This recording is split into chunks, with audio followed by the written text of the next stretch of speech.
Шахкәрім Құдайбердіұлы. Сабырлық діннің жартысы.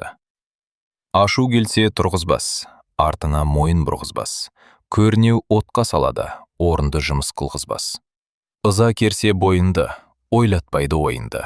Бас қызып алсаң пайда жоқ, батпаннан ауыр шойынды. Ашумен қылған іс емес, қайрат емес, күш емес. Ашуына билеткен ақылы түзу кіс емес. Пішінің кетер қуарып, аузың ернім ұзарып. Тышатұғын баладай, екі көзің қызарып. Қабаған иттей арсылдап, дуанадай қалшылдап, ызы қылған кісінің соңынан қалмай жалпылдап. Осыдан пайда не шықты? Мас күнінде не ұқты? Ақылға салып ойлашы, мұнымен болар кім мықты? Буындырмай өзінді, бұлтитпай-ақ көзінді. Ойланып айтсаң болмай ма, керекті ғана сөзінді. Бойды ашуға билетпе, басынан жаман еретпе. Адырайып, аптығып, бір жерінді күйретпе. Билеп алсам ашуды, пайдасыз істен қашуды. Сонда әдемі байғарсың, аяқта қалай басуды.